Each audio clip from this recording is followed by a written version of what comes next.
ഇന്നേ ദിവസം ഇങ്ങനെ ഒരുമിച്ച് കൂടിയിരിക്കുന്ന എല്ലാ വ്യക്തികൾക്കും സമരഭടന്മാർക്കും തങ്ങൾ എന്തിനാണ് ഒരുമിച്ച് കൂടിയിരിക്കുന്നത് എന്ന് വ്യക്തമായി അറിയാം. എന്നാൽ എന്നെ കേട്ടുകൊണ്ടിരിക്കുന്നവർക്കും എന്നെ മാധ്യമങ്ങളിലൂടെ മറ്റ് മീഡിയകളിലൂടെ കേട്ടുകൊണ്ടിരിക്കുന്ന ശ്രവിച്ചുകൊണ്ടിരിക്കുന്ന കൽപ്പറ്റ പട്ടണം വിട്ടിട്ടുള്ള അനേക സ്ഥലങ്ങളിലിരിക്കുന്നവർക്ക് ഒരുപക്ഷെ ഇത്തരം ഒരു ഉപവാസ സമരത്തിന്റെ പ്രസക്തി എന്താണ് എന്ന് മനസ്സിലാകുകയില്ല. എന്തിനാണ് ഈ ഉപവാസ സമരം? ഇവിടെയുള്ള വയനാട്ടിലുള്ള കുടിയേറ്റക്കാരായ എല്ലാ മനുഷ്യരുടെയും ഹൃദയത്തിന്റെ നൊമ്പരങ്ങള്, അവരുടെ സങ്കടങ്ങള് ലോക ശ്രദ്ധയിലേക്ക്, ഭരണാധികാരികളുടെ മുമ്പിലേക്ക് കൊണ്ടുവരുന്നതിനു വേണ്ടിയിട്ടാണ് ഈ ഉപവാസ സമരം. ഇതിന് മാനന്തവാടി രൂപതയും സമാന ചിന്താഗതിയുള്ള ക്രൈസ്തവരായിട്ടുള്ള മാനന്തവാടി വയനാട് പ്രദേശത്തുള്ളവരും അവർ മാത്രമല്ല, കുടിയേറ്റക്കാരായി ഭാരതപ്പുഴയ്ക്ക് ഇപ്പുറത്തേക്ക് കടന്നു വന്ന തലശ്ശേരി താമരശ്ശേരി രൂപതാംഗങ്ങളും എല്ലാവരും ഈ കൊടിക്കീഴിൽ അണിചേർന്നുകൊണ്ട് ഇന്നൊരു ദിവസം മുഴുവനും ഈ കൽപ്പറ്റ പട്ടണത്തിൽ ശബ്ദമില്ലാത്തവരുടെ ശബ്ദമായി തീരുവാനായുള്ള ഒരു ശ്രമം നടന്നുകൊണ്ടിരിക്കുകയാണ്. ആനയുടെ ചവിട്ടേറ്റ് മരിച്ചു വീണ ആ പ്രിയപ്പെട്ട കുടുംബനാഥന്മാര്, അവരുടെ കുടുംബാംഗങ്ങൾ ശബ്ദമില്ലാത്തവരായി തീർന്നു. അവരുടെ കുടുംബാംഗങ്ങൾക്ക് ഇനി അത്താണിയില്ല. അവരാശ്രയിച്ചിരുന്ന അവരുടെ പ്രിയപ്പെട്ട ഡാഡിമാർ എന്നേക്കുമായി കാലയൗരികയ്ക്കുള്ളിൽ അന്തർധാനം ചെയ്തു. ഈ കുടുംബങ്ങൾക്ക് വേണ്ടി ആരാണ് ശബ്ദിക്കുവാനുള്ളത്? അത് ശബ്ദിക്കുവാൻ ഇപ്പോൾ ശബ്ദമുള്ള നാമാണ് ഇവിടെയുള്ളത്. അതിനുവേണ്ടിയാണ് പ്രിയ ശ്രോതാക്കളെ, സമരഭടന്മാരെ, എന്നെ കേട്ടുകൊണ്ടിരിക്കുന്ന ബഹുജനമേ, നമ്മൾ ഇവിടെ ഒരുമിച്ച് ചേർന്നിരിക്കുന്നത് എന്നാണ് ഞാൻ ആദ്യമേ അറിയിക്കുന്നത്. എന്താണ് ഇവിടെ കർഷകന്റെ രോദനം? ഇതാണ് അടുത്ത ചോദ്യം. കർഷകൻ എന്താണ് ഇവിടെ വേദനിക്കുന്നത്?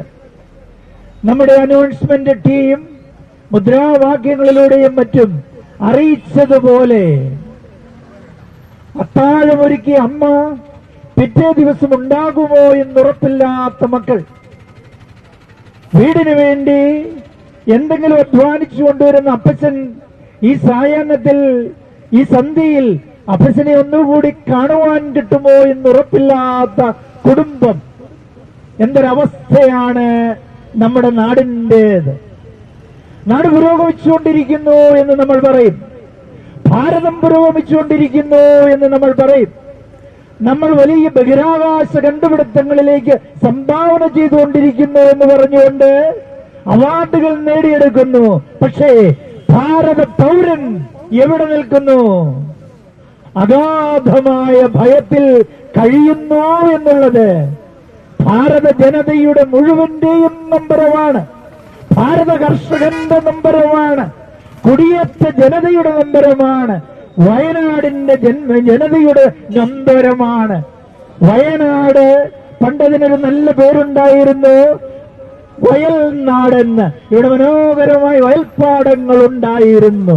അതിനാൽ വയൽനാടാണ് കാലക്രമത്തിൽ വയനാടായി മാറിയത് എന്ന് നമുക്കറിയാം.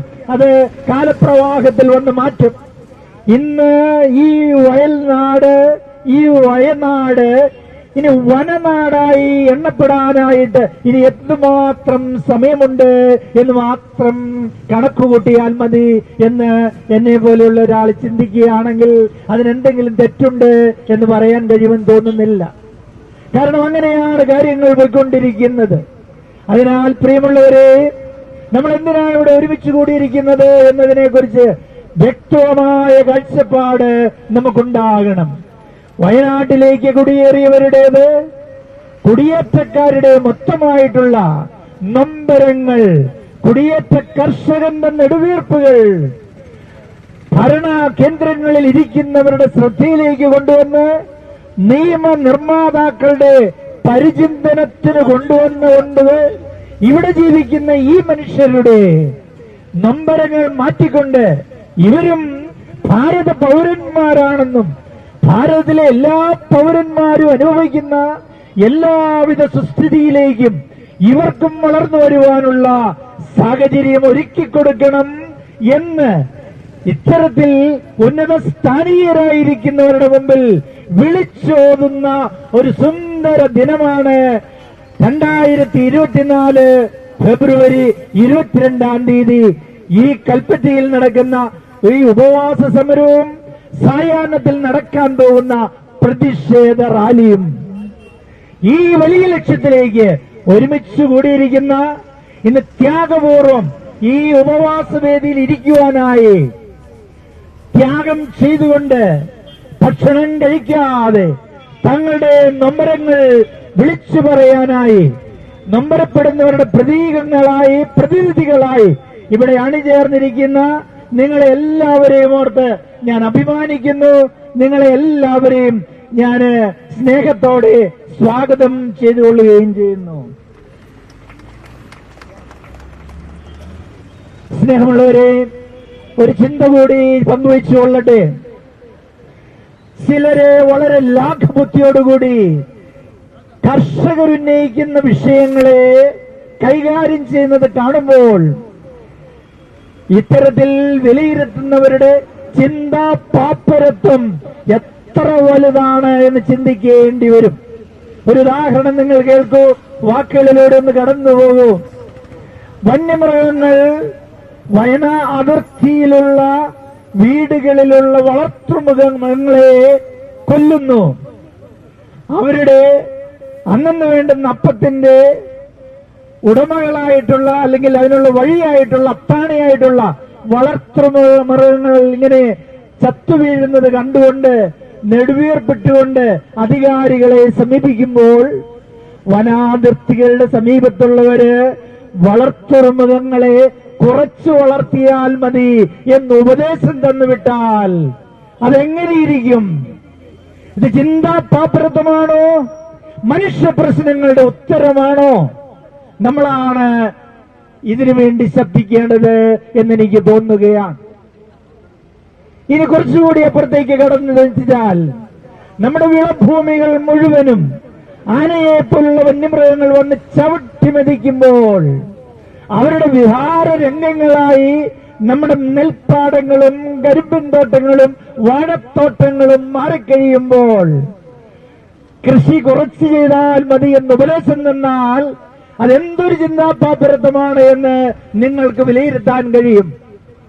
ഇവിടെ ഇരിക്കുന്ന, ഇവിടെ എന്നെ കേട്ടുകൊണ്ടിരിക്കുന്ന, ഇവിടെ ജീവിക്കുന്ന സാധാരണ കർഷകർക്ക് ഇതിന് വലിയ പാണ്ഡിത്യമൊന്നും വേണ്ട ഇവ വിലയിരുത്തുവാനായി. സാധാരണ കർഷകന്റെ അവന്റെ നൊമ്പരങ്ങൾ അറിയാവുന്നവർക്ക് ഇത് വിലയിരുത്തുവാനുള്ള കഴിവുണ്ട്, ബുദ്ധിശക്തിയുണ്ട് എന്ന് നമ്മൾ തിരിച്ചറിയണം.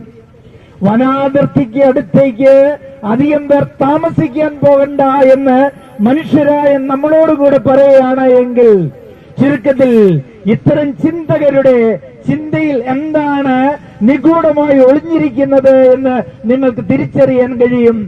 നമ്മൾ ആ മേഖലകളൊക്കെ വിട്ടുകഴിഞ്ഞാൽ വനവിസ്തൃതി കൂടാൻ തുടങ്ങുകയായി. ചുരുക്കത്തിൽ വയനാട് പോലത്തെ കുടിയേറ്റ മേഖലകളെ വിസ്തൃതമായ വനഭൂമികളാക്കാനുള്ള നിഗൂഢ അജണ്ടകൾ തന്നെ ഈ ചിന്തകരുടെ തലയിലുണ്ടോ എന്ന് ഞാൻ ബലമായി സംശയിക്കുകയാണ്. എങ്കിൽ നാമാണ് സടകുടഞ്ഞെഴുന്നേൽക്കേണ്ടവർ. നഷ്ടപ്പെടുന്നവർ നമുക്കാണ്, ഇവിടെ ജീവിക്കുന്ന മനുഷ്യർക്കാണ്. ഈ മനുഷ്യർക്ക് വേണ്ടി ശബ്ദമാകാനാണ് നാം എല്ലാവരും ഇവിടെ ഒരുമിച്ച് ചേരുന്നത്. ഇന്നത്തെ ദിവസത്തെ നമ്മുടെ എല്ലാ ചിന്തകളും, നമ്മുടെ എല്ലാ പ്രയത്നങ്ങളും, നമ്മുടെ എല്ലാ പ്രാർത്ഥനകളും ഈ ധാർമ്മികത മാറ്റിയെഴുതാൻ, പുത്തൻ ധാർമ്മികതയുണ്ടായി ഭാരത പൗരന്മാർക്ക്, എല്ലാ കൃഷിക്കാർക്കും, ജീവനുള്ള വഴി കാണിച്ചു കൊടുക്കണം, അവർക്ക് സുരക്ഷ ഉറപ്പുവരുത്തണമെന്ന് വിളിച്ചോതുവാനായി നമ്മളിവിടെ ഉപവാസം അനുഷ്ഠിക്കുകയാണ്. പ്രിയമുള്ളവരെ, അങ്ങനെ നോക്കുമ്പോൾ നമ്മുടെ മുമ്പിൽ വളരെ സുവിദിതമായ ലക്ഷ്യമുണ്ട്. വ്യക്തതയില്ലാതെ നമ്മൾ സംസാരിക്കുന്നുവോ എന്ന് ഞാൻ പലപ്പോഴും ചാനലുകളെ ശ്രദ്ധിച്ചിട്ടുണ്ട്. ചാനൽ ചർച്ചയിലിരിക്കുന്നവരെ ചിലര് എന്തെങ്കിലും ആവേശത്തോടെയൊക്കെ പറഞ്ഞു കഴിഞ്ഞാല് ഉടനെ അതിന് കമന്റ് വരും. ആ കമന്റ് എന്താണെന്നറിയുമോ? വികാര നിർഭരമായ പ്രത്യുത്തരം. സോറി ടു സേ, ഇങ്ങനെയല്ല ഉത്തരം പറയേണ്ടത്. മനുഷ്യനെ സമഗ്രതയിൽ കാണുക. മനുഷ്യൻ ബുദ്ധിശക്തി മാത്രമല്ല, മനുഷ്യൻ വികാരവുമുള്ളവനാണ്. ബുദ്ധിയും വികാരവും ഒന്നു ചേർന്ന് ജീവിയാണ് മനുഷ്യൻ. അവന്റെ നൊമ്പരങ്ങൾ, അവന്റെ ബോധ്യങ്ങൾ അവതരിപ്പിക്കുമ്പോൾ വികാരങ്ങൾ വരും. അതിനാൽ എന്തെങ്കിലും പ്രതികരണത്തെ വികാരം എന്ന പേരും പറഞ്ഞുകൊണ്ട് തള്ളിക്കളയുവാനുള്ള നിഗൂഢ ശ്രമങ്ങളെ നമ്മളാണ് വലിച്ചെറിയേണ്ടത്. വികാരത്തോടുകൂടിയും പറയണം, അവധാനതയോടും കൂടിയും പറയണം, ശാസ്ത്രീയമായിട്ടും പറയണം.